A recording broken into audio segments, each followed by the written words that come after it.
Assalamualaikum warahmatullahi wabarakatuh. Halo guys, aku Lutfi Ramadini dan Amalia Safitri akan ngejelasin tentang gaya bahasa.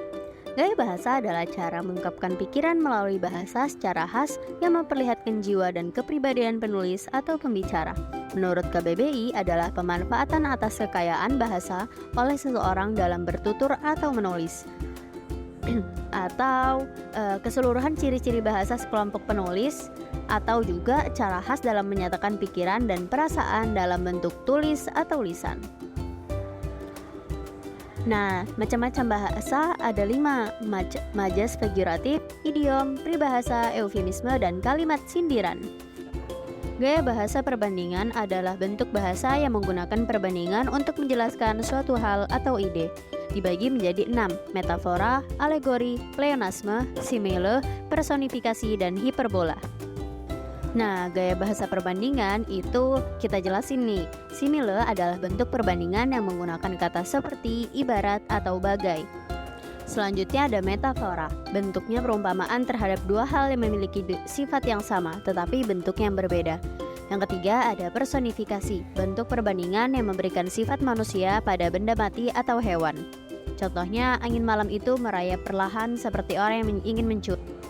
Lanjut ke alegori, yaitu gaya bahasa yang menyandingkan sebuah objek dengan menggunakan beberapa kiasan.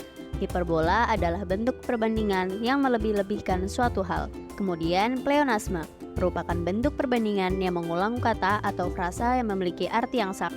Lanjut ke gaya bahasa penegasan, adalah bentuk bahasa yang digunakan untuk menekankan atau memperkuat sebuah pernyataan. Ada 5: repetisi, kontras, klimaks, inversi, antitesis, dan akumulatif. Nah, repetisi adalah pengulangan kata atau frasa yang sama untuk menegaskan suatu hal yang dianggap penting untuk memberikan penekanan. Kontras adalah penggunaan perbandingan antara dua hal berlawanan untuk menekankan perbedaan di antara keduanya. Inversi adalah perubahan urutan kata dalam kalimat untuk memberikan penekanan pada kata tertentu. Nah, klimaks adalah susunan kata atau kalimat yang disusun secara bertingkat untuk mencapai efek dramatis.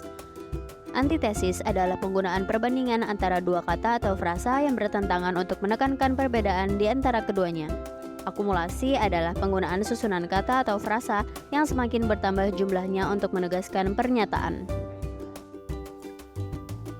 Gaya bahasa pertentangan, yaitu bentuk bahasa yang menggunakan pasangan kata atau frasa yang berlawanan arti untuk menciptakan efek kontras atau pertentangan. Ada paradoks, antitesis, dan litotes. Paradoks ialah gaya bahasa yang mengandung pertentangan yang nyata dengan fakta-fakta yang ada. Contoh, daerah ini tandus tetapi penduduknya makmur. Antitesis ialah gaya bahasa pertentangan yang menggunakan paduan kata dengan arti berbeda. Contoh, baik buruknya rupa tidak menjadi ukuran sifat dan karakter seseorang. Litotes ialah gaya bahasa yang menggunakan kata-kata dengan makna merendah. Contoh, silakan mencicipi hidangan ala kadarnya. Gaya bahasa sindiran, yaitu bentuk bahasa yang digunakan untuk mengkritik atau mengejek seseorang atau sesuatu dengan cara halus atau tidak langsung.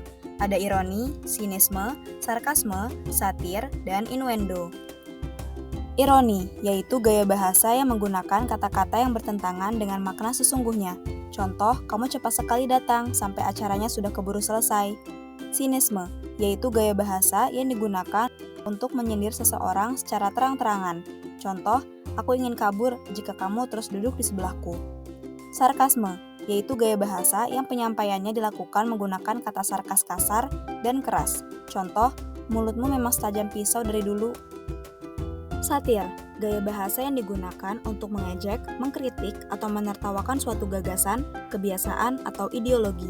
Contoh, kau penulis ya, pandai sekali mengarang-arang cerita. Innuendo, yaitu gaya bahasa yang dipakai untuk menyindir seseorang dengan cara mengecilkan suatu fakta. Contoh, dia pintar sekali, tapi sayangnya hanya dalam mimpi. Cukup sekian nih pembahasan dari kami, semoga bermanfaat. Wassalamualaikum warahmatullahi wabarakatuh.